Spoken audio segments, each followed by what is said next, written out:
말합니다. 적이 다시 온다면 전일 익히 패하여 흩어지던 군졸로 맞설 것인데 어찌 다시 지탱할 수 있겠습니까? 신이 감히 생각한 것으로 함부로 어리석은 말을 하여 묘당의 계책의 만분의 1이라도 우러러 도우려고 삼가 아래에 조목조목 적으니 성명께서 재단하여 취택하시기 바랍니다. 신이 접대 원균을 돌로 경상우수사로 삼아 주사를 다시 거느려 적이 오는 데에 미리 대비하기를 청하였으나 원균이 현재 맡은 병사를 대신할 자를 얻기가 어렵다는 것을 드디어 알려왔습니다. 신이 전에 일본고를 보니 근일 임회 후 연공이 지은 것인데 왜 적은 육투를 잘하고 수전을 잘못한다고 분명히 말한 것이 있습니다. 또 임진년의 평화 이후로 저들의 예봉을 크게 꺾은 것은 주사만이 그러하였을 뿐이고 육전은 다 그렇지 못하였습니다. 또 듣건대 적은 주사를 특히 심하게 두려워하여 피하고 감히 접근하지 못하나 우리 육군은 어린아이처럼 생각한다 합니다.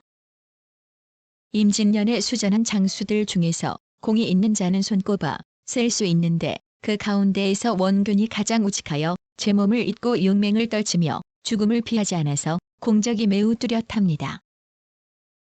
또 수전에 익숙하여 적을 보는 대로 나아가 이기기만 하고 지는 일이 없으므로 군졸이 믿어서 두려워하지 않는데 이제 주사를 버리고 기보를 거느리니 병사가 수사보다 높기는 하나 이것은 옛사람이 이른바 그자라는 것을 버려두고 그 재주를 못 쓰도록 한다는 것입니다.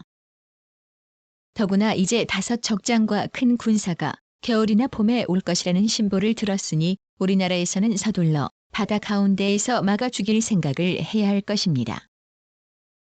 혹 조금이라도 늦추어서 적이 무태 내릴 수 있게 한다면 뒤에 복이 수만 명이 있더라도 어찌 선풍처럼 빨리 오는 예봉을 막을 수 있겠습니까? 임진년의 일을 경계해야 합니다.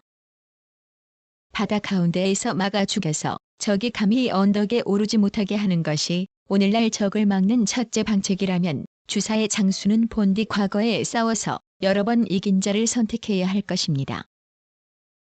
원균이 수군을 거느리면 반드시 이길 도리가 있음을 기대할 수 있겠으나 마땅하지 않은 사람으로 담당하게 하여 적에게 대항하지 못함으로써 적이 혹 호남으로 가는 길을 한번 범하면 원균이 한도의 기복 군조를 거느려 대장이 되더라도 결코 수전에서처럼 뜻대로 싸우지 못할 것이니 다시 수사를 삼아서 전일에 싸웠던 장기를 쓰게 하지 않아서는 안 되겠습니다.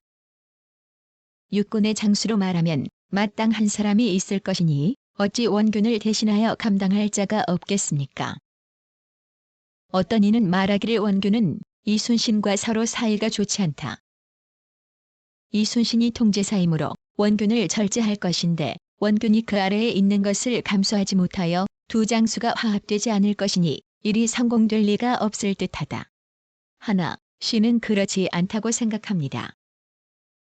통제사란 책임은 한때의 필요에 있어 생긴 것이어서 그대로 둘 수도 있고 없앨 수도 있으므로 이순신의 통제사라는 직명도 오히려 낮출 수 있고 혹 원균을 경상도 통제사라 칭하여 이순신과 명위가 대등하게 할 수도 있으니 신축차제하게 임의로 한다고 해서 안 될 것이 없습니다. 이는 대개 원균의 자급이 본디 이순신과 같았기 때문입니다. 이것은 국가의 존망에 관계되는 것이므로 감히 다시 아려 번거롭게 하는 혐의를 피할 겨를이 없는 것입니다. 시는 지난번 또 한산의 주사를 빨리 거제해 장문포에 진주하게 할 것을 아뢰었습니다. 이제는 저적이 와서 침범할 형상이 이미 드러나 눈앞에 닥친 일이라 매우 급박하므로 조금도 늦출 수 없으니 죄다 거제에 진주하여 수로를 제압하고 있다가 책사가 나온 뒤에는 모든 오가는 적의 배를 곧 주사로 막아서 잡아 죽임으로써 적이 오는 길을 끊어야 할 것입니다. 그리고 혹 적의 장수가 나오는데 주사의 장수들이 전쟁을 꺼려서 미처 막지 못하였다고 핑계하거든 곧 군법으로 처리하여 군유를 엄하게 해야 합니다. 바라건대 속히 하사하여 이순신 등이 급히 진주하도록 엄히 신칙하여 다른 말로 핑계하지 못하게 하소서. 시는 전에 경상감사가 되어 좌도 우도의 바닷가에 있는 각 진포를 두루 다녔는데 좌도의 개운포 이북으로 말하면 반옥선을 부리는 데에 익숙하지 않고 제도가 어긋나서 작전하기에 어려우므로 바닷길이 조금만 멀면 바다로 나가는 데에는 문득 작은 배를 쓰고 판옥선은 헛되이 만들어서 메어둘 뿐입니다. 또 좌수사의 본영은 본디 동네 지역에 있어서 부산에서 매우 가까웠는데 이제는 적을 피해 멀리 옮겨 장기 같은 곳에 주재하므로 우도의 주사와 성세가 아득하여 서로 닿지 않습니다. 이것은 병난을 피하려는 생각이니 급할 때에 어떻게 힘입겠습니까? 좌수사도 판옥 주사를 책사가 돌아와 부산에 닿거든 곧 우도의 주사가 주재한 곳에 옮기게 하여 합해서 좌우의 형세를 만들어 기각의 계책을 삼아야 합니다. 그러면 군용이 조금 씩씩해질 수 있을 것입니다. 개운포 이북의 판옥선 도수를 줄여서 그 줄인 배에 격군 수조를 좌수사가 옮겨 주재할 때에 거느리고 와서 주사가 모자라는 곳에 채워야 합니다. 개운포 이북의 판옥선이 헛된 것으로 쓸데없는 것이라면 주사가 모자라 한 군졸이라도 매우 중요한 이때에 어찌 앉아서 보기만 하고 갈 데가 없게 할 수 있겠습니까? 오늘날 크게 걱정할 것은 판옥선이 수가 적은 것이 아니라 오직 배마다 격군이 모자라는 것이니 빨리 좌수사에게 하유하여 미리 장속해서 시기에 맞춰 곧 봉행하게 하소서. 병화가 발생한 이후로 우리나라의 장사는 적을 보면 곧 달아나서 혹 미처 교전하기 도전에 먼저 무너진 자도 있는데 군졸은 장수가 먼저 달아났는데 우리들만이 어찌 남아서 적봉을 감당하겠는가 하고 장수가 된 자는 관아의 군졸이 흩어졌는데 나만이 어찌 적을 감당하겠는가 하여 패하여 달아난 장졸이 빈번히 서로 송사하는 자와 같으니 먼저 달아난 자가 장수인지 군졸인지 모를 지경입니다. 이 같은 짓을 그만두지 않고 적을 대하게 하면 어찌 싸워 이겨 적을 물리칠 날이 있겠습니까? 이는 적이 다시 침입하기를 기다릴 것도 없이 이미 간담이 선을 내지는 한심한 문제인 것입니다. 병법의 군사 중에 선봉이 없으면 패한다 하였습니다. 반드시 여러 번 싸움을 겪어서 적을 보아도 두려워하지 않고 목숨을 버리고 돌진하여 싸울 수 있어 야 적과 혈전하여 패배하게 되지 않기를 바랄 수 있습니다. 평안도, 황해도, 경기 등의 고을에서는 외적이 두루 찼을 때에도 혹여러 날 동안 고전하거나 성을 지키면서 역전한 자가 고을마다 있다 하니 세도에 하유하여 잘 가려 뽑아 정예하고 용맹한 자를 얻도록 힘쓰게 하여 모두 3에서 400명이나 5에서 600명을 얻어 경중에 모아 양료를 넉넉히 주고 말이 없는 자에게는 전말을 주어 나가 싸우게 하소서. 그러면 매복하였다가 차단하여 사살하기를 바랄 수 있고 맨 먼저 오르기를 책임지을 수도 있을 것입니다. 신이 또 듣건대 적이 함경남도에 들러왔을 때에 강찬이 군사를 내어 적을 맞아 싸워서 크게 전승을 얻고 참격한 것이 매우 많았는데 보고 들은 자가 모두 이 싸움에서 군졸이 용맹을 떨치니 적은 그 위세에 눌려 마치 질풍이 가을 낙엽을 쓰는 듯하였다 했습니다.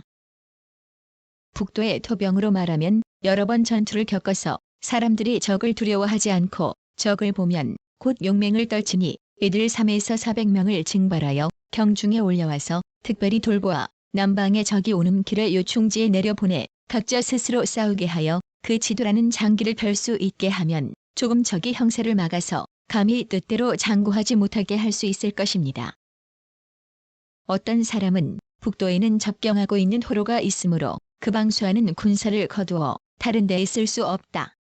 하나 적들이 육진에 꽉 차 백성을 마구 사륙하고 나온 뒤에도 호로가 끝내 우리 한진을 빼앗아 가지지 못하였으니 두려울 바가 없다는 것이 분명합니다. 군사 3에서 400명을 뽑아내더라도 어찌 그 진을 비우게야 되겠습니까? 혹 호로의 환란을 염려한다면 호로가 특히 두려워하는 것이 화포이니 포수를 내려보내어 토병과 바꾸되 그종의 한 군사를 빨리 뽑아 서해적을 막는 데 쓰는 것이 또한 눈앞의 환란을 늦추는 데에 급히 힘쓸 일입니다. 또 사람들이 흔히 보수와 살수를 양성하는 아동대는 그 의도가 뒷날에 급할 때 쓰기 위한 것이긴 하지만 환란이 눈앞에 닥쳐 있고 투사의 양식도 모자라는 판에 아동의 무리들까지 양식을 대줄 수 없는 형편이니 임시로 폐지해야 한다 합니다. 이 말이 조리가 있는 듯하니 상의하여 처치하도록 아울러 명하시는 것이 어떠하겠습니까? 하니 답하기를 이렇게 써서 아뢰니 매우 아름답고 기쁘다. 하였다. 선조 82권 29년 11월 13일 한 번째 기사. 판중 주부사 윤두수 등이 대가의 파천 계책에 대해 아뢰다. 판중 주부사 윤두수 좌의정 김웅남 지중 주부사 정탁 우의정 이원익 등이 청대하니 아른 대로 하라고 답하였다. 오시 초에 별전에 나아가 내 대신을 인견하였는데 승지 허성이 입시하였다. 정탁이 아뢰기를 하삼도를 지키지 못하면 경성도 지킬 수 없고 경성을 지키지 못하면 다른 도도 지킬 수 없습니다. 강화는 경성에서 가까우며 아래로는 세도에서 운반해 올 수 있고 위로는 대국의 원조가 있으니 경성을 보전하려면 반드시 강화로 가야 할 것입니다. 하고 윤두수가 아뢰기를 외를 막는 데에는 주사만한 것이 없을 것입니다.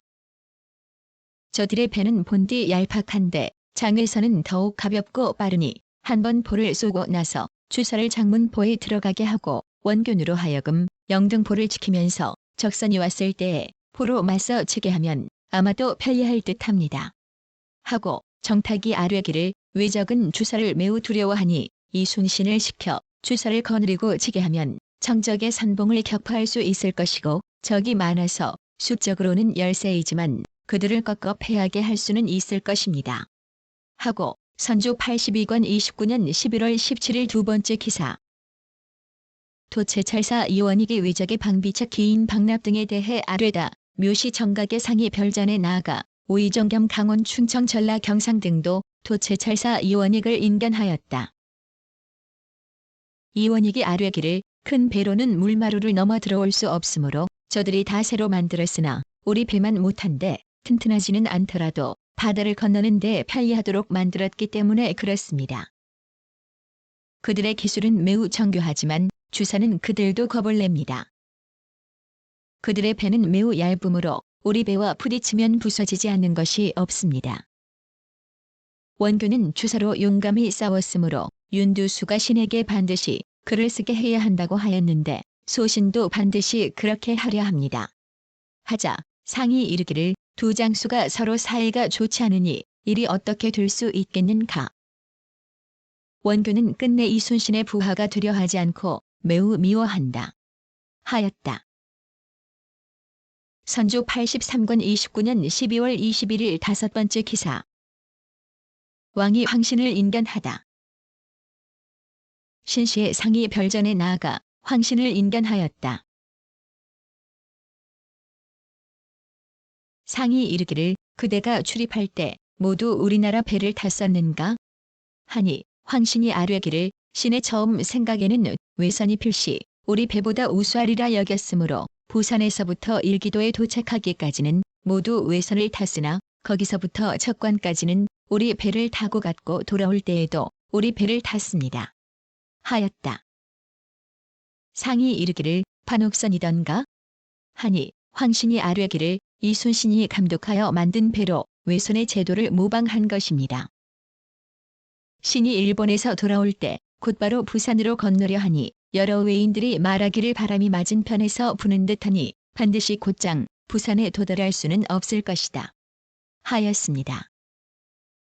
다시 우리나라 사공에게 물어보니 모두 건널 수 있다고 하므로 외인들이 굳이 만류하는 것도 듣지 않았습니다.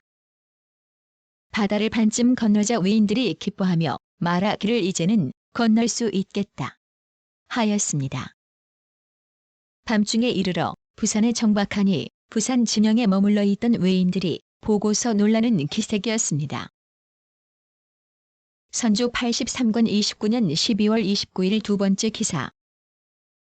이순신의 서장을 고친 조영을 추구할 것을 사헌부가 건의하다. 사헌부가 아뢰기를 국가에서 언관을 설치한 뜻은 크고 작은 일을 모두 듣고 알게 하려는 것인데 군사기밀, 이 비록 비밀일지라도 어찌 전혀 참여해 듣지 못하게 해야 할 이치가 있겠습니까? 근간의 비변사에서 비밀에 관한 일을 회개할 때에 대간이라도 보여주지 말기를 요청하였다 하니 말도 안 되는 처사입니다. 비변사 유사 당상을 추구하도록 명을 내리소서.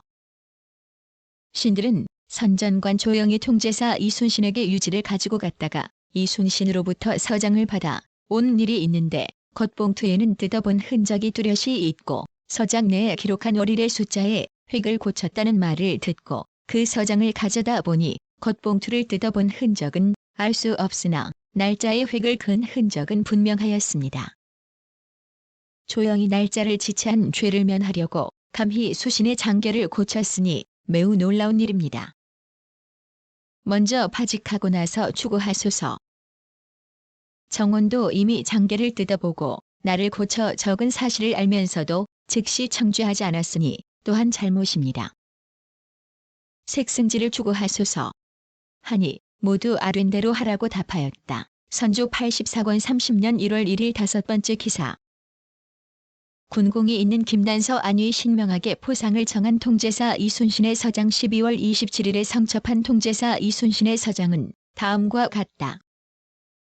신의 장수 가운데 계려가 있고 담력과 용기가 있는 사람 및 군관 아병으로 활을 잘 쏘고 용력이 있는 자들이 있는데 항상 진영에 머물면서 함께 조석으로 계책을 의논하기도 하고 그들의 성심을 시험하기도 하고 함께 밀약하기도 하였으며 또 그들을 시켜 적의 정세를 정탐하게도 하였습니다. 그러던 터에 거제 현령 안위 및 군관 급제 김난서, 군관 신명학이 여러 차례 밀모하여 은밀히 박의검을 불러 함께 모의했습니다. 그랬더니 박의검은 아주 기꺼워하여 다시 김난서 등과 함께 간절하게 지휘하면서 죽음으로 맹세하고 약속하였습니다.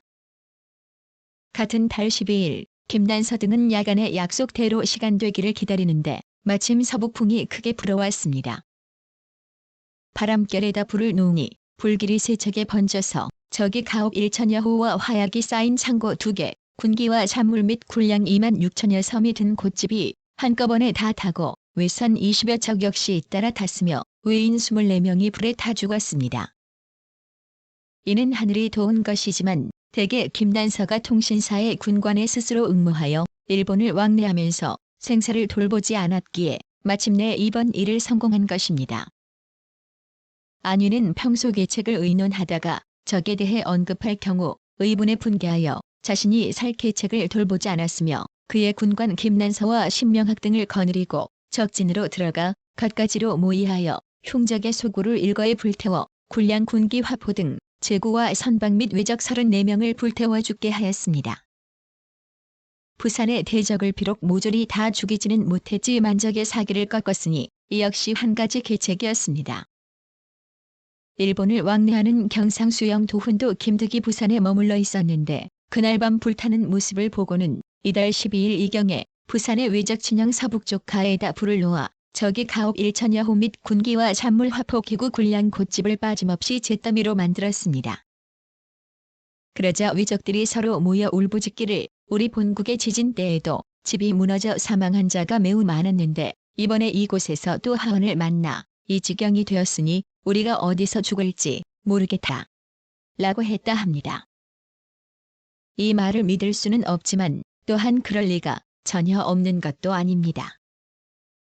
안위 김난서 신명학 등이 성심으로 힘을 다하여 이를 성공시켰으니 매우 가상하며 앞으로 대처할 기밀의 일도 한두 가지가 아니니 각별히 논상하여 장례를 격려하소서.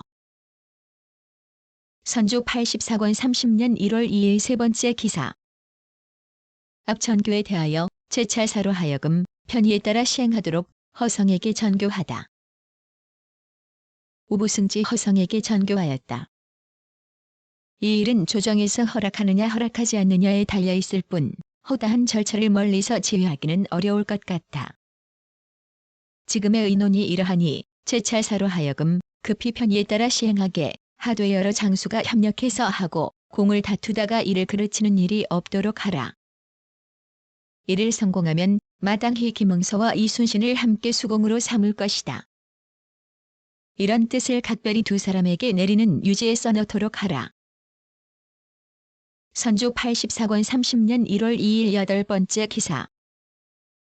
지난날 적의 소굴을 불태운 것은 허수석이라고 김신국이 아뢰다. 이조 좌랑 김신국이 서기하였다. 지난날 부산의 적 소굴을 불태운 사유를 통제사 이순신 이미 장계하였다고 합니다. 그런데 도채찰사 이원익이 거느린 군관 정유현은 일찍이 조방장으로 오랫동안 밀양 등지에 있었으므로 적진에 드나드는 사람들이 정유현의 신복이 된 자가 많습니다.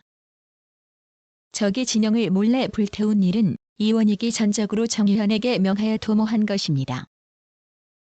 정유현의 신복인 부산 수군 허수석은 적진을 마음대로 출입하는 자로 그의 동생이 지금 부산령 성 밑에 살고 있는데 그가 주선하여 성사시킬 수 있었으므로 정유현이 밀양으로 가서 허수석과 몰래 모의하여 기일을 약속해 보내고 돌아와 이원익에게 보고하였습니다. 날짜를 기다리는 즈음에 허수석이 급히 부산령에서와 불태운 곡절을 고했는데 당보도 잇따라 이르렀습니다. 그래서 이원익은 허수석이 한 것을 확실하게 알게 된 것입니다. 이순신의 군관, 부사의 복물선을 운반하는 일로 부산에 도착했었는데 마침 적의 영이 불타는 날이었습니다. 그가 돌아가 이순신에게 보고하여 자기의 공으로 삼은 것일 뿐 이순신은 당초 이번 일의 사정을 모르고서 즉위한 것입니다. 허수석이 작상을 바라고 있고 이원익도 또 허수석을 의지해 다시 이를 도모하려 하고 있습니다. 그렇다고 지금 갑자기 작상을 내리면 누설될 염려가 있으니 이런 뜻으로 유시하고 은량을 후히 주어 보내소서. 조정에서 만일 그런 곡절을 모르고 먼저 이순신이 장계한 사람에게 작상을 베풀면 반드시 허수석에 시기하는 마음을 일으키게 될 것이고 적들이 그런 말을 들으면 방비를 더욱 엄하게 할 것입니다. 그렇게 되면 도모한 일을 시행할 수 없을 것입니다. 그래서 이원익이 신에게 계달하도록 한 것입니다. 또 이번 비밀리에 의논한 일은 이미 이원익의 장계에 있기 때문에 서기하지 않습니다. 선조 84권 30년 1월 23일 한 번째 기사. 왕이 대신 및 비변사 유사 당상을 명초하여 인견하다. 사시의 상이 대신 및 비변사 유사 당상을 명초하여 인견하였다. 상이 이르기를 외주는 행장을 말한다. 행장이 김응서에게 청정을 도모할 계책을 일러주었는데 유성룡 등이 적이 말을 경솔히 듣다가 그들의 계책에 빠질까 싶다며 경솔히 움직이지 못하게 했기 때문에 이런 일이 있게 된 것이다. 손바닥을 보이듯이 가르쳐 주었는데 우리는 해내지 못했으니 우리나라야말로 정말 천하의 용렬한 나라이다. 지금 장계를 보니 행장 역시 조선의 일은 매양 그렇다고 조롱까지 하였으니 우리나라는 행장보다 훨씬 못하다. 한산도의 장수는 편안히 누워서 어떻게 해야 할 줄을 몰랐었다.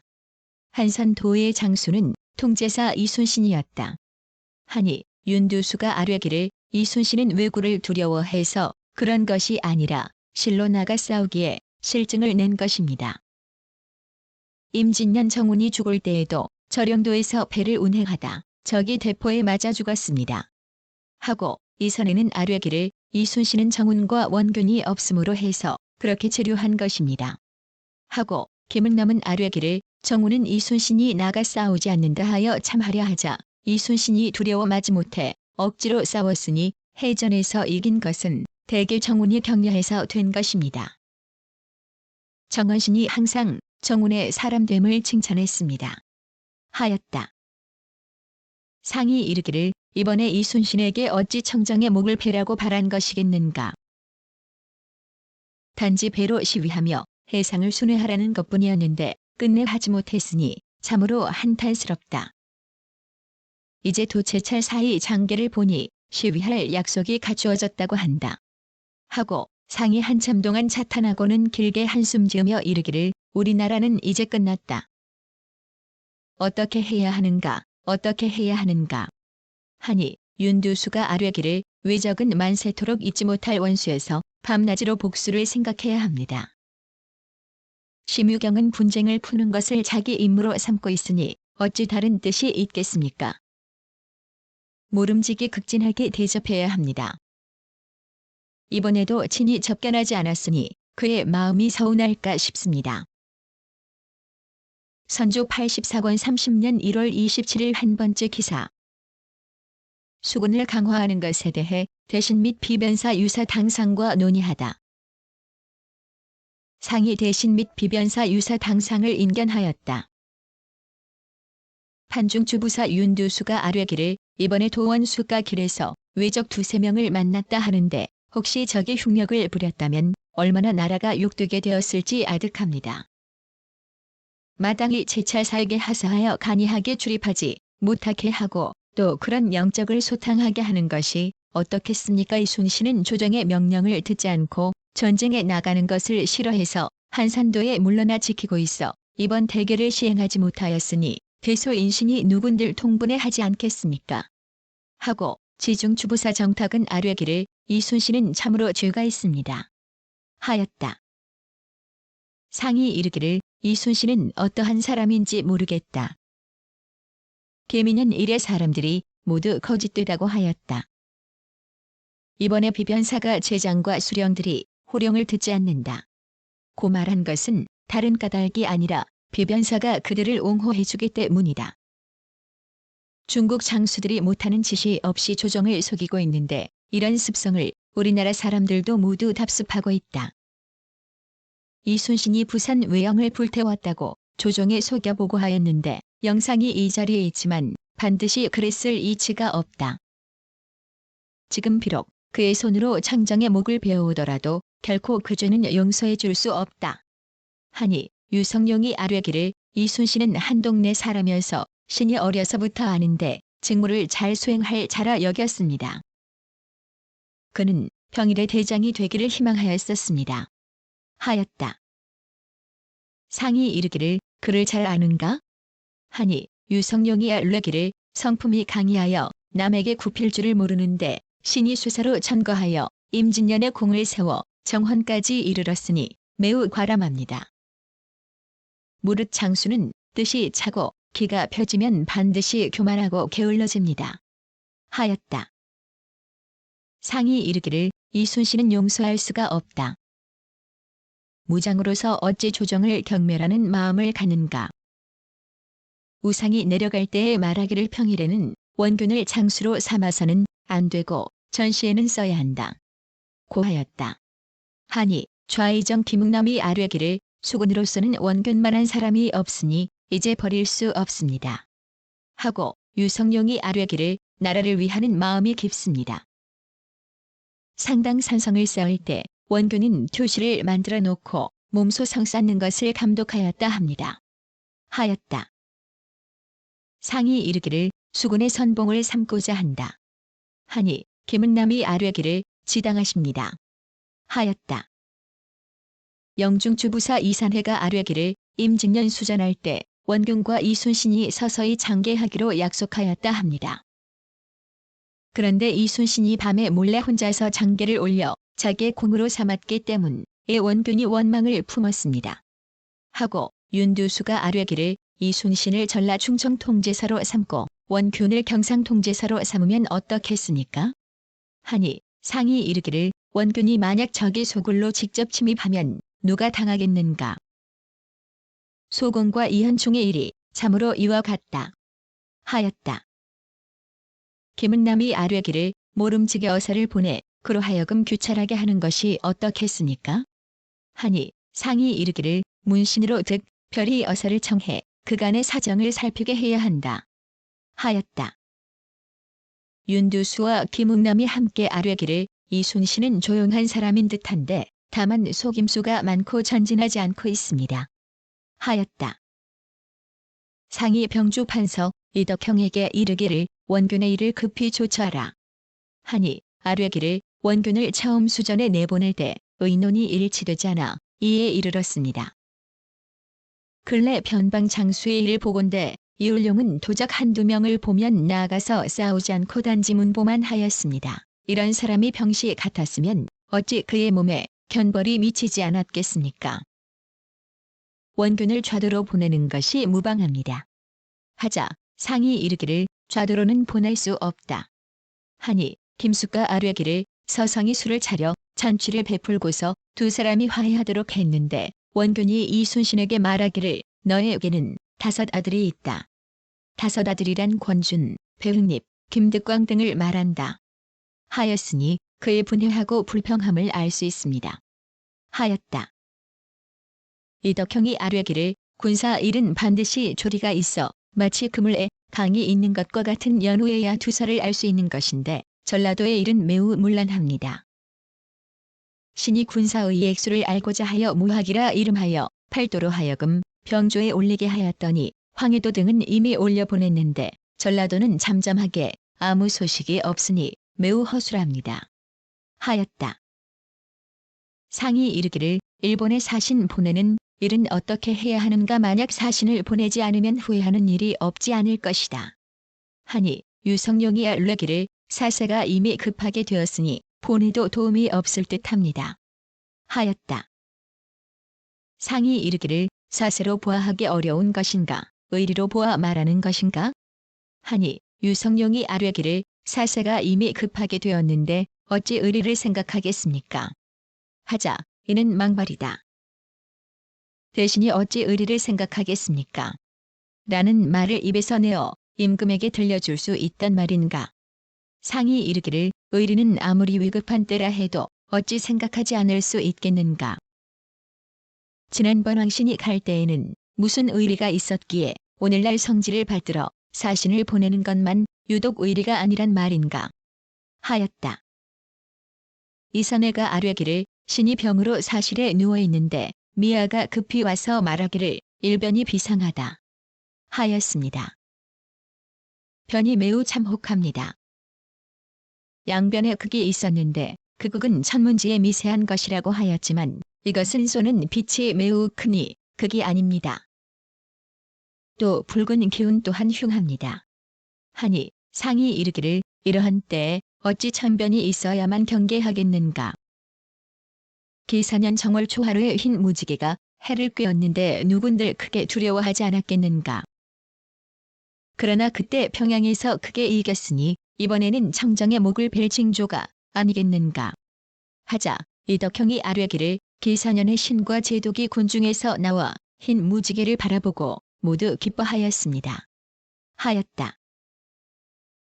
선조 84권 30년 1월 27일 세 번째 기사. 수군의 작전 통제권을 가지고 대신들과 논의하다.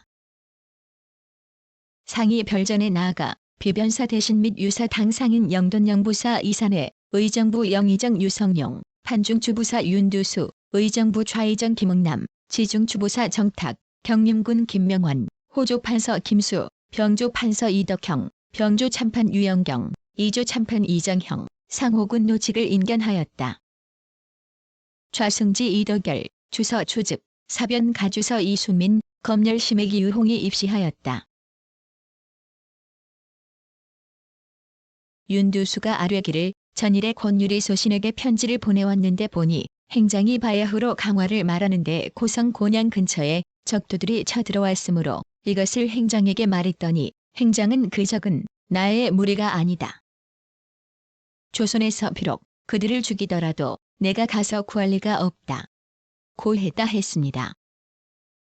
신이 선거의 이순신 등으로 하여금 군사를 이끌고 영등포에 진을 치고 있는 적과 싸우도록 했더니 장문포에 진을 치고 있던 적들이 와서 구원하고 장문포에 진을 치고 있던 적과 싸우면 영등포에 진을 치고 있던 적들이 와서 구할 뿐 행장의 군사들은 관망만 하고 있으면서 후원할 만한데도 끝내 와서 구하지 않았으니 역시 오는 대로 격파해야 합니다. 원수가 길에서 외적 5에서 6명을 만났다고 하는데 적이 만약 원수가 고단함을 알았다면 말할 수 없게 되었을 것입니다. 제찰사 역시 간약한 사람인데 행동을 경솔하게 해서는 안 됩니다. 지난번 비변사에서 이순신의 죄상을 이미 헌의했으므로 이순신의 죄상은 상께서도 이미 통촉하시지만 이번 일은 온 나라의 인심이 모두 분노해하고 있으니 행장이 제외하더라도 역시 할 수 없을 것입니다. 위급할 때에 장수를 바꾸는 것이 비록 어려운 일이지만 이순신을 채직시켜야 할 듯합니다. 하고 정탁이 아뢰기를 참으로 죄가 있습니다만 위급할 때에 장수를 바꿀 수는 없습니다. 하자 상이 이르기를 나는 이순신의 사람됨을 자세히 모르지만 성품이 지혜가 적은 듯하다. 임직년 이후에 한 번도 거사를 하지 않았고 이번 일도 하늘이 준 기회를 취하지 않았으니 법을 범한 사람을 어찌 매번 용서할 것인가. 원균으로 대신해야 하겠다. 중국 장수 이제 도계하가 모두 조정을 기만하지 않는 자가 없더니 우리나라 사람들도 그걸 본받는 자가 많다.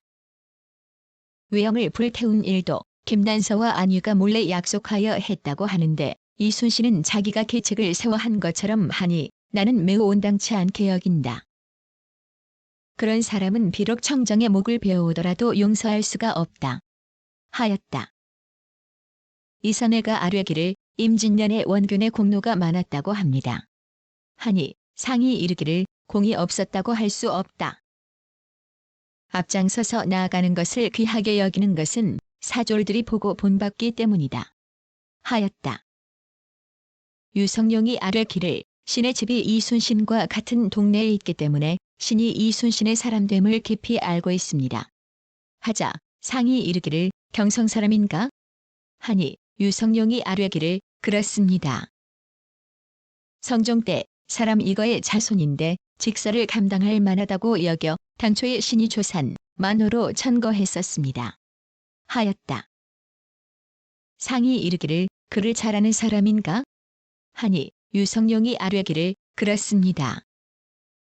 성품이 굽히기를 좋아하지 않아 제법 취할 만하기 때문에 그 사람이 어느 곳 수령으로 있을 때 신이 수사로 천거했습니다. 임진년에 신이 차령에 있을 때 이순신이 정헌이 되고 원균이 가선이 되었다는 말을 듣고는 작상이 지나치다고 여겼습니다. 무장은 즉기가 교만해지면 쓸 수가 없게 됩니다. 하자 상이 이르기를 그때 원균이 그의 동생 원전을 보내 승전을 알렸기 때문에 그런 상이 있었다. 하였다.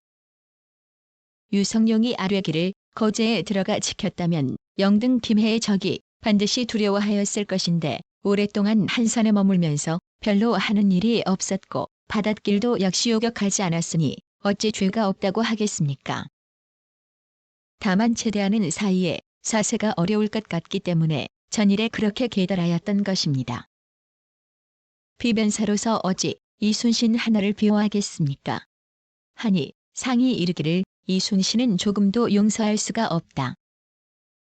무신이 조정을 가볍게 여기는 습성은 다스리지 않을 수 없다.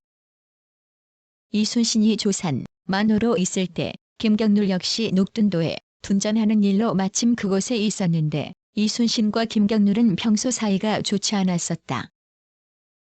이순신이 밤중에 호인 하나를 잡아 김경률을 속이니 김경률은 바지만 입고 도망하기까지 하였다. 김경률은 허술한 사람이어서 그처럼 위태로운 곳에서 계엄을 하지 않았고 이순신은 같은 변방의 장수로서 서로 희롱해서는 안 되는 것이다. 내가 그런 일을 일찍이 들었다. 김경률은 매양공을 세우는 데 뜻을 둔 사람인데 지금은 어디에 있는지 모르겠다. 평일에 자부하던 기계를 어찌 난시에 시험하지 않고 있는가. 하자 김숙과 아뢰기를 신이 임진년에 거느리고 오다가 용인에서 철환을 맛았는데 지금은 순찰사 둔전관이 되었다고 합니다. 대체로 허탄한 사람입니다. 하였다. 상이 이르기를 그 사람이 평소에 스스로 글은 이름이나 쓸 정도이고 칼솜씨는 사람을 대적할 만하니 500이사각 은 사람이다. 고하였다. 하니 김숙과 아뢰기를 평소에도 활을 잘 쏘지 못하였는데 지금은 팔에 병이 났습니다. 하였다. 이정형이 아뢰기를 이순신이 거제도에 들어가 지키면 좋은 줄은 알지만 한산도는 선박을 감출 수 있는 데다가 적들이 천심을 알 수 없고 거제도는 그만이 비록 넓기는 하나 선박을 감출 곳이 없을 뿐더러 또 건너편 안골에 적과 상대하고 있어 들어가 지키기에는 어렵다. 고하였으니 그 말이 합당한 듯합니다. 하니 상이 이르기를 들어가 지키는 것이 어렵다고 했는데 경이 생각은 어떤가? 하자 이정형이 아뢰기를 신 역시 자세히 알 수가 없습니다. 그 사람의 말이 그렇습니다. 원균은 사변이 일어난 처음에 강개하여 공을 세웠는데 다만 군조를 돌보지 않아 민심을 잃었습니다. 하였다. 상이 이르기를 성품이 그처럼 포악한가? 하니 이정형이 아뢰기를 경상도가 판당된 것은 모두 원균에게서 말미암은 것입니다. 하였다. 상이 이르기를 우상이 내려갈 때 원균은 적과 싸울 때에나 쓸 만한 사람이라 하였으니 여기에서 짐작할 수 있다. 하니 김은남이 아뢰기를 인심을 잃었다는 말은 우선 지지 도외하고 주사로 써야 합니다. 하였다. 상이 이르기를 이 엽기는 내가 일찍이 본 적이 있는데 쓸만한 사람이다. 하니 이정형이 아뢰기를 원균만 못합니다. 하였다. 상이 이르기를 원균은 자기 소견대로만 하고 고칠 줄을 모른다. 제찰사가 비록 논리적으로 개유해도 고치지 않는다고 한다. 하니 유성룡이 아뢰기를 대개 나라를 위하는 데는 성심이 있습니다. 상당 산성을 쌓을 때 움막을 만들고 자면서 역사를 감독해 수축하였습니다. 하고 이선해가 아뢰기를 상당 산성을 수축할 때의 위력으로 역사를 감독했기 때문에 원망하는 사람이 많았습니다. 하고 이정형이 아뢰기를 상당 산성의 역사는 비록 이루어졌지만 도로 피해 무너지고 말았습니다. 하였다. 상이 이르기를 제찰사가 이순신과 원균에게 분부하는 일이 있으면 비록 온당하지 못하더라도 이순신은 그런대로 면종을 하지만 원균은 누기를 내어 청종하지 않는다고 한다. 이는 그의 공을 빼앗겨서 인가원균을 좌도주사에 임명하고 또 다른 사람으로 하여금 이인을 진압하게 하는 것이 어떻겠는가? 하니 이정형이 아뢰기를 이순신과 원균은 서로 용납하지 못할 형세입니다. 하고 김숙과 아뢰기를 원균은 매양 이순신이 공을 빼앗았다고 신에게 말하였습니다.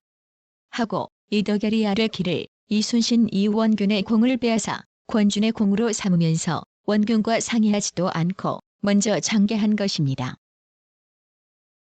그때의 위선 안에서 여인을 얻어 사실을 탐지하고는 곧장 장계했다고 합니다.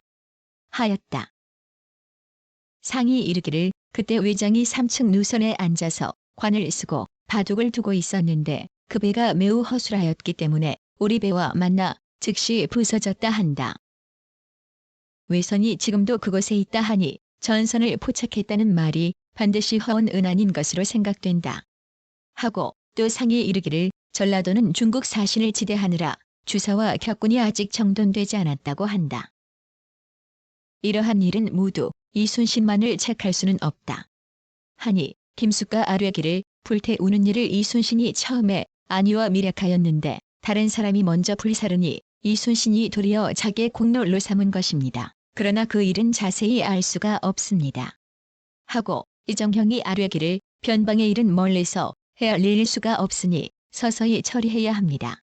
하고 김숙과 아뢰기를 이것이 사실이라면 용서할 수는 없습니다. 하고 유성룡이 아뢰기를 그 사람의 죄가 그렇기는 하나 지금부터 책려해야 합니다. 하고 윤두수가 아뢰기를 이순신과 원균을 모두 통제사로 삼아 서로 세력을 협조토록 해야 합니다. 하였다. 상이 이르기를 비록 두 사람을 나누어 통제사로 삼더라도 반드시 조절하여 절제하는 사람이 있어야 한다. 원균이 앞장서서 싸움에 나가는데 이순신이 물러나 구하지 않는다면 사세가 어려울 것이다. 하니 김은남이 아뢰기를 그렇게 한다. 면 이순신을 중죄에 처해야 합니다. 하였다. 상이 이르기를 옛날 이현충의 일도 있었으니 반드시 문관으로 하여금 두 사람을 조절하게 하여 기탄하는 바가 있게 해야 한다. 그가 이미 통제사가 되었으니 수군을 모아야 하는데 어째서 정돈하지 않고 있는가? 하니 유성룡이 아뢰기를 겨울이면 격군을 풀어준다고 합니다. 하고 김숙과 아뢰기를 을의 10월이면 격군을 풀어주는 것이 이미 규례가 되었기 때문에 아직까지 정돈하지 못하고 있습니다. 하고 윤두수가 아뢰기를 신이 남원에 있을 때 이순신이 군관을 남원에 보내 군사를 모집하다가 그곳 병방을 참하기까지 하여 백성들이 잇따라 소란하고 곡성이 하늘에까지 사무쳤습니다. 군관을 불러서 물어보았더니 그들의 멀고 가까운 친척까지 붙잡아갔기 때문이라고 하였습니다. 이로 보건대 군사를 모을 즈음에 상서롭지 못한 일이 많았습니다. 하였다. 선조 84권 30년 1월 28일 두 번째 기사. 유영순을 경상우도 수군 절도사 겸 경상도 통제사로 삼아 수군을 지휘하게 하다. 비만기로 유영순에게 전교하였다. 우리나라가 믿는 바는 오직 수군뿐인데 통제사 이순신은 나라의 중한 임무를 맡고서 마음대로 기망하여 적을 토벌하지 않아 청정으로 하여금 안연히 바다를 건너게 하였으니 자바다 국문하고 용서하지 말아야 하겠지만 바야흐로 적과 진을 맞대고 있기 때문에 우선 공을 세워 효과를 거두게 해야 한다. 나는 평소 경이 중용을 알고 있어 이제 경을 경상우도 수군 절도사 겸 경상도 통제사로 삼노니 경은 더욱 쟁려하여 나라를 위해 힘을 다하라. 우선 이순신과 합심하여 전의 유감을 깨끗이 씻고 해적을 다 섬멸해 나라를 구해 이름을 역사에 남기고 훈공이 종정에 새겨지게 하라. 경은 공경히 하라. 이를 원균에게 하유하라. 선조 85권 30년 2월 4일 한 번째 기사. 통제사 이순신을 잡아 율에 따라 죄를 정할 것을 사헌부가 건의하다. 사헌부가 아뢰기를 통제사 이순신은 막대한 국가의 은혜를 받아 차례를 떼어 벼슬을 올려 주었으므로 관직이 이미 최고에 이르렀는데 힘을 다해 공을 세워 보답할 생각은 하지 않고 바다 가운데서 군사를 거느리 고 있은 지가 이미 5년이 경과하였습니다. 군사는 지치고 일은 늦어지는데 방비하는 모든 책임을 조치한 적도 없이 한갓 남의 공로를 빼앗으려고 기망하여 장계를 올렸으며 갑자기 적선이 바다에 가득히 쳐들어왔는데도 오히려 한 지역을 지키거나 적이 선봉대 한 명을 쳤다는 말은 듣지 못하였습니다. 뒤늦게 전선을 동원하여 직로로 나오다가 거리낌 없는 적의 활동에 압도되어 도모할 계책을 하지 못했으니 적을 토벌하지 않고 놓아두었으며 은혜를 저버리고 나라를 배반한 죄가 큽니다. 잡아오라고 명하여 율에 따라 죄를 정하소서 하니 천천히 결정하겠다고 답하였다. 선조 85권 30년 2월 4일 두 번째 기사.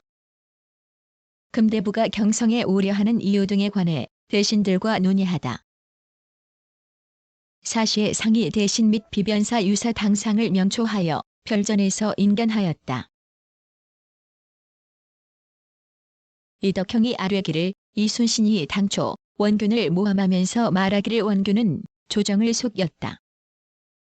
12살짜리 아이를 멋대로 군공에 올렸다. 라고 했는데 원균은 말하기를 나의 자식은 나이가 이미 18세로 할쏘고 말타는 재주가 있다. 고 했습니다.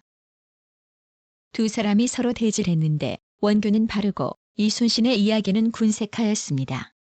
하였다. 85권 30년 2월 6일 세 번째 기사. 이순신을 잡아오도록 김홍미에게 전교하다. 김홍미에게 전교하였다. 이순신을 잡아올 때에 선전관에게 표신과 밀부를 주어 보내 잡아오도록 하고 원균과 교대한 뒤에 잡아올 것으로 말해 보내라. 또 이순신이 만약 군사를 거느리 고적과 대치하여 있다면 잡아오기에 온당하지 못할 것이니 전투가 끝난 틈을 타서 잡아올 것도 말해 보내라. 선조 85권 30년 2월 25일 한 번째 기사. 대신들이 황정욱의 일과 묵과 출신자를 선발하는 것 등을 건의하다. 묘시정각의 상이 별전에 나아갔다. 영서 김응남, 특진관 이증, 동지사 노직, 특진관 이충원, 참천관 윤단모 우준민, 장령 유몽인, 헌납이 필형, 검토관 정혹, 가주서 최충원, 기사관 이유홍 허균이 입시하였다. 상이 주역을 강했는데 관괴의 서계로부터 시작하여 위권역까지 하였다. 노직이 아뢰기를 이순신이 한산도에서 지금 병선 40여 척을 건조하고 있는데 아직 완성하지 못했다고 합니다. 하였다. 선조 86권 30년 3월 13일 두 번째 기사. 이순신에게 벌하는 것을 대신들에게 의논하도록 하다. 비망기로 우부승지 김홍미에 전교하였다. 이순신이 조정을 기망한 것은 임금을 무시한 죄이고 적을 놓아주어 지지하는 것은 나라를 저버린 죄이며 심지어 남의 공을 가로채 남을 무함하기까지 하며 장성한 원균의 아들을 가리켜 어린 아이가 모궁하였다고 기문하였다. 방자하지 않음이 없는 것은 기탄함이 없는 죄이다. 이렇게 허다한 죄상이 있고서는 법에 있어서 용서할 수 없는 것이니 율을 상고하여 죽여야 마땅하다. 신하로서 임금을 속인 자는 반드시 죽이고 용서하지 않는 것이므로 지금 형벌을 끝까지 시행하여 실정을 케어내려 하는데 어떻게 처리할 것인지 대신들에게 하문하라. 선조 86권 30년 3월 20일 네 번째 기사. 2월 28일에 통제사 원균의 장계문. 2월 28일 통제사 원균이 장계하기를 부산포 앞바다에서 진퇴하며 병위를 과시하고 가덕도 등 처에서 접전한 절차는 전 통제사 이순신이 이미 측계하였습니다. 그때 이를 자세히 탐문하였더니 본영 도훈도 김한세의 공초에 전 통제사가 부산포 앞바다로 가서 진퇴하며 병위를 과시할 때 통제사가 탄 배가 적진 가까이 갔는데 조수가 물러가 물이 얕아지면서 배 밑창이 땅에 닿아 적에게 배를 빼앗기게 되었을 적에 배 위에 전졸들이 큰 소리로 구원을 요청하니 안골포 만호 우수가 노를 빨리 저어 달려가서 이순신을 등에 업어 어렵게 우수의 배로 옮겼고 이순신이 탔던 배는 선미에 연결하여 간신히 안골포로 끌어왔다. 는 말이 있었습니다. 대개 이번 부산의 거사에서 우리나라 군졸들이 바다 가득히 죽어 외적의 비웃음만 샀을 뿐 별로 이익이 없었으니 매우 통분할 일입니다. 이런 실수를 저지른 제장들을 조정해서 처치하소서. 나주 판관 어운급은 대루한 날에 불조심을 하지 않아 기계와 군량을 일시에 다 불타게 하여 적진의 코앞에서 참담한 화를 자초하여 도리어 저적이 밤새도록 구경하며 조아라 깔깔대게 하였으니 더욱 통분스럽습니다. 어운급의 죄상을 조정해서 처치하소서 하였는데 비변사에 개화하였다. 비변사가 회개하기를 전일 부산 앞바다에서 병위를 과시한 일은 유해 무익했을 뿐만 아니라 주사의 허실을 적으로 하여금 모두 알게 하였으니 매우 한심합니다. 안골포 가덕도 두 곳에서 접전할 때 수령 편장 등이 패전한 곡절초액 계문하여 죄를 주게 하고 나주 판관 어운급은 잡아온 뒤에 빅문하여 처치할 것으로 행위하는 것이 어떻겠습니까? 선조 90권 30년 7월 22일 다섯 번째 기사. 조집 이순신 권준에게 관직을 제소하다. 조집의 사관원 정원으로 이순신을 전라좌도 수군절도사 겸 경상 전라 충청 3도 통제사로 권준을 충청도 수군절도사로 삼았다. 선조 90권 30년 7월 26일 다섯 번째 기사. 도원수 권율이 한산도의 군사 상황을 보고하고 이순신의 파견을 건의하다. 7월 21일에 성첩한 도원수 권율의 서장에 아뢰기를 신의 군관인 최영길이 한산도에서 지금에야 비로소 나왔는데 그가 말하기를 원균이 사지를 벗어나 진주로 향하면서 말하기를 사량에 도착한 대선 18척과 전라선 20척은 본도에 산재해 있고 한산에 머물러 있던 군민 남녀 군기와 여러 곳에서 모여든 잡선 등을 남김없이 청선도에 집합시켜 놓았으며 군량 1만여 석은 일시에 운반하지 못하여 덜어내어 불태웠고 격군은 도망하다 패배한 배는 모두 육지 가까운 곳에 정박시켰으므로 사망자는 많지 않았다. 고하였다. 하였습니다. 최영기를 곧이어 올려보내겠습니다. 이순신에게 흩어져 도망한 배를 수습하도록 사량으로 들여보내소서. 선조 92권 30년 9월 5일 다섯 번째 기사. 제독 마귀를 접견하고 전략을 의논하다. 마제독이 뒤이어 오자 상이 별전에 나아가 접견하였다. 상이 말하기를 중국의 대인으로서 일찍이 이렇게 예방한 적이 없었습니다. 오늘 양대인이 누추한 곳에 왕림하시는 것도 감히 만류하지 못하였는데 오늘 또 대인께서 왕림해 주시니 더욱 황공합니다. 하니 제독이 말하기를 양도야가 지금 이곳에 온 것은 남들이 하기 어려운 것입니다.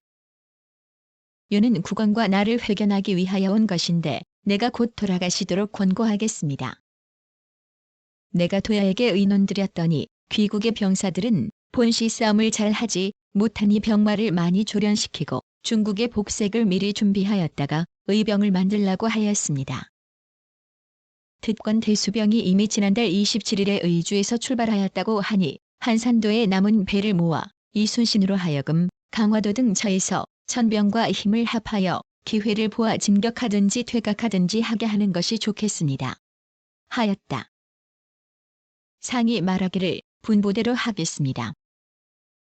다만 수병이 흥양 땅을 지키고 있는데 만약 강화도로 불러 돌아오도록 하면 충청도와 전라도 지방에 방어하는 곳이 없게 되어 외적이 침범할 우려가 있을까 두렵습니다.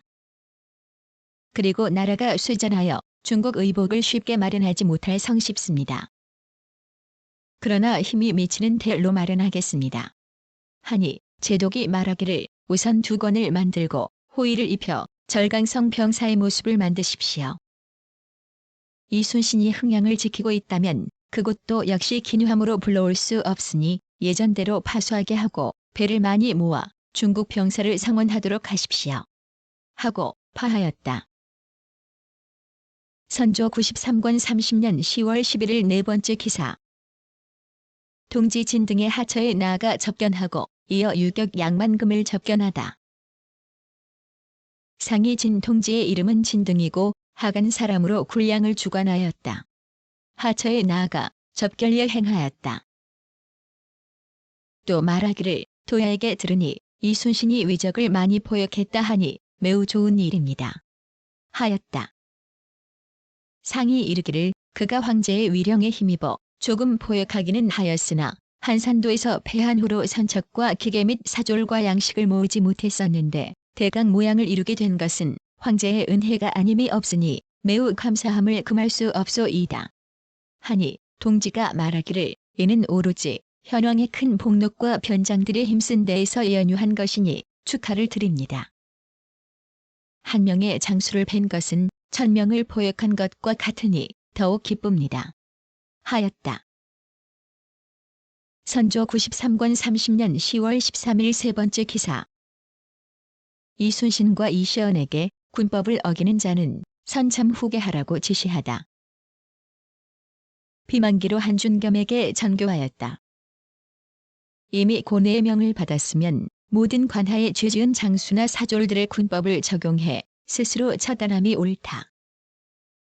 이와 같이 한 뒤에야 권한이 자기에게 귀결되면 장사들도 두려워하여 전쟁에 임해서 감히 명을 어기지 못하게 된다. 장수들의 성공하는 이유가 옛날에는 이 점에 있었는데 지금 굴령을 범하는 자를 스스로 결단하지 못하고 조정에 아뢰면 덜어는 유사들이 법을 무시하고 면해주는 일이 있으니 어떻게 사랑보다 위험을 더 내세워 이를 성사시킬 수 있겠는가. 예로부터 고뇌의 장수들이 어찌 이와 같이 하였던가. 이제부터 관하에서 군법을 범하는 사람은 하나하나 먼저 처단한 후에 아뢰라는 일로 이순신과 이시연에게 하서하라. 선조 93권 30년 10월 20일 한 번째 기사. 경리 양호를 접견하다. 상이 양경리를 접견하였다.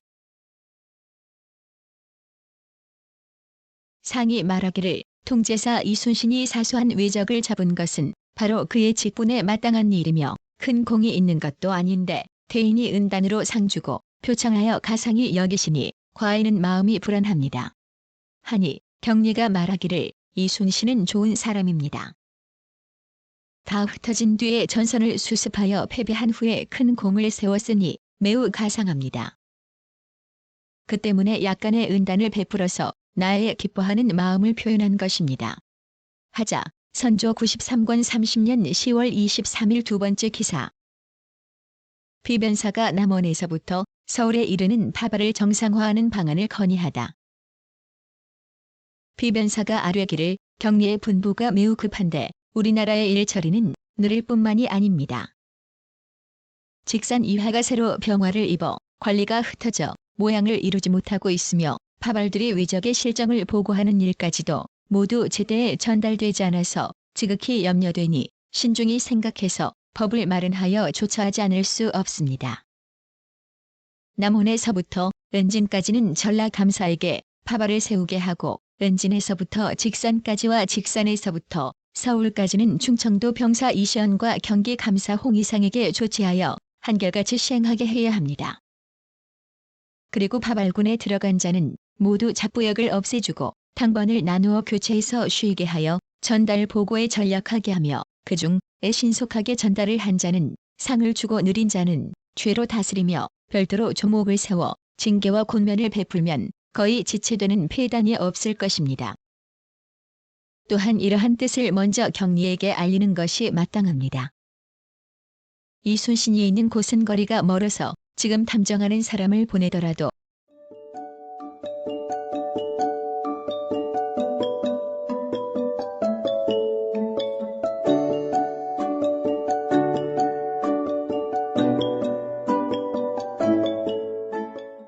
구성, 나그네 구석구석 여행. 낭독, 글 읽어주는 고지혜. 들어주셔서 고맙습니다.